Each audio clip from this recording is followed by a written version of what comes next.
Hello, you guys. It's Tasha, CEO and Chief Coach at Start Young Financial.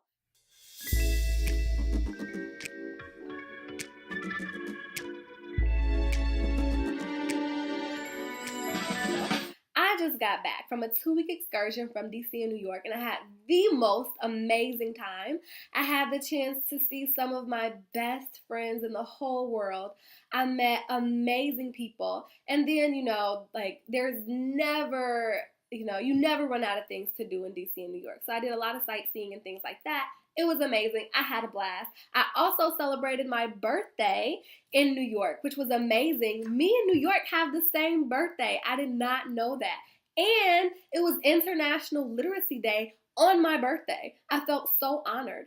So yeah, I turned 27, and one of my best friends who I was staying with in New York, she had just turned 26 a few days before I turned 27. And we found ourselves having these conversations about dating and whether or not, we wanted to date in this period of our lives. And I kind of committed to dating more in my 27th year of life. But after I made that commitment, I kind of started to feel like I lied. Like, I don't know that I'm really interested in doing that right now. But who knows? Maybe that is still yet to be determined. We shall see. But nevertheless, regardless of whether I want to date more this year or not, it kind of made me more open to what I was hearing from both men and women about dating. And one of the things that I heard consistently from men in different settings was that dating is expensive and they were tired of spending so much money on dates. So while on one hand, I'm like super annoyed, like, okay, whatever. On the other hand, I'm like, I sympathize. And as your sister in finance, I want to help you not focus on the problem, but focus on the solution. So to that end, I talked to some of my friends and we came up with a list of 10 inexpensive date options that we thought were really fun.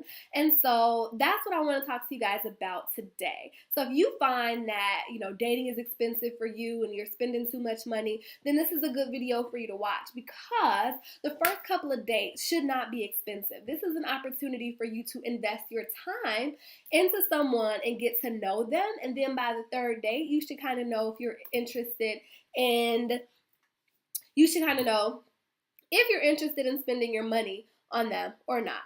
So by the third date is when you should probably be considering a real dinner, perhaps a movie or something fun afterwards.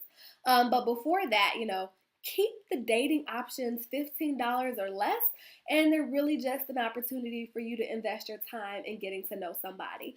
So this is the list that me and my friends came up with. Feel free to add your own and let me know what you think. So number one is plan a picnic in the park. Personally, I love parks and I love picnics. I think picnics are a great way for you to show that you can plan. You can pack a lunch and, bring stuff and, it should be neat. Don't just throw stuff sloppily into a bag and bring it to the picnic. But it's also a really good time for you to just talk about random stuff. And I think that's what the first date is about. Like, just talk about whatever comes to mind that you want to know about the other person. That's what you should be doing. Number two, a late night stroll and dessert. I mean, I love walking. I think walking with somebody is a really great way to kind of be intimate, but not. I'm weird, so walking to me can be an intimate experience. But also, like, this, just the talking aspect and getting to know somebody more. And then dessert is always, always, always a win, in my opinion. Number three is museums and doing artsy stuff. So most of the time, if you're in a city, there's always going to be museums that have free nights or inexpensive nights.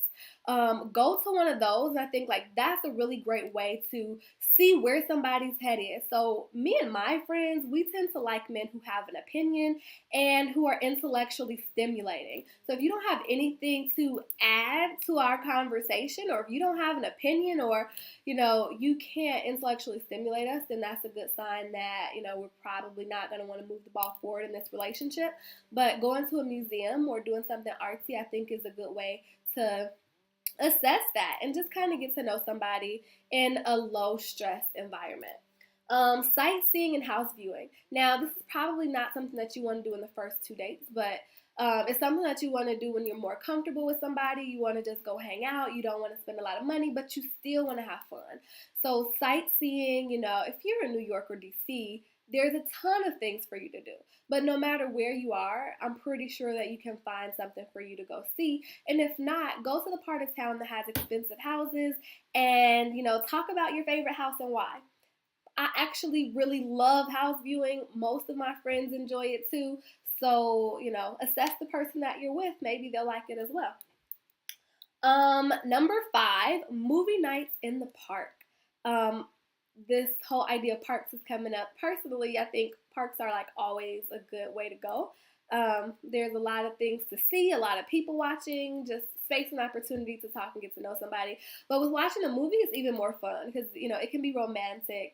And you get to kind of see, like, okay, what does this person laugh at? What is their sense of humor like? Do they not have a sense of humor? Can we kind of talk and, play and watch movie and focus at the same time? So I think, movies in the park can be nice. Number 6 is make a pizza or make something simple and then watch a movie. So in this instance, you have the chance to do something together, do an activity, do something fun, and then just chill out, watch a movie, and let that be that. It doesn't have to cost a whole lot of money to have fun and enjoy somebody's company. Seasonal stuff. So apple picking, when I was in Minnesota, apple picking was huge. I think that's a really cute thing to do on a date, and it's not expensive.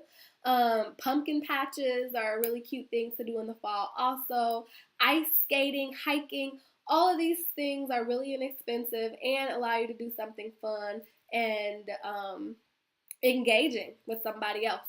That's always a win. Groupon and living social. So my friend said that they go on Groupon all the time to do group stuff. So check it out. Before you lament how much money you spend, do some research and see if you can find some cheaper options and alternatives. And then, okay, this one is a little controversial, but it's an absolute necessity for me. So you guys can either go to a church, so one of you can invite the other to church, or you can go visit a church. And it can be a completely different denomination. It can be a new experience for the both of you. But, what is most important is at the end of the day, you come together and you discuss.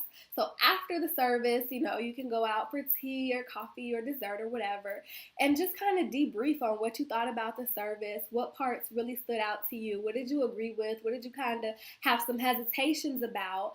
And that's really important for me. This is something that, I kind of need to know how you feel about Jesus and how you feel about God up front. Because if you come out and you're just like, well, I'm not really feeling this whole God thing, then Houston, personally, we have a problem. And that's not something that I want to find out on the 10th date. So, you can forego the church experience if you feel like that's too personal, and just have the conversation. But personally, I think inviting somebody to church is fun. And talking about their experience and what they liked and what they didn't like is even more fun. And some of my friends said that it was just too personal for them. So always assess the person that you're with. You want to do things that are going to be comfortable for both parties. And then lastly, the last option is a game night with friends. So both of you invite your friends over to a certain location and just play games and have fun and see how they interact with your friends and see what you think about their friends. Somebody's friends, who you're friends with and who your inner circle is says a lot about you. And game nights are super inexpensive. You can have, a potluck game night where people are bringing desserts and chips or whatever, vegetables and things like that. It can be really low key and really fun at the same time. So I just ran down 10 date options that are inexpensive for the men out there who are complaining. So at this point, you have no excuses for not having the most fabulous day. I just gave you an insider perspective on what me and my friends like, which could be different from, me and my friends, we may be different from the type of women that you're used to dating. But hopefully this can give you some ideas, get those creative juices flowing, and I would love to hear what your ideas are for inexpensive date options. That's all I have for you guys today. Stay tuned for next time. Until then, as always, your sister in finance, looking out for your best interests. Talk to you later. Bye.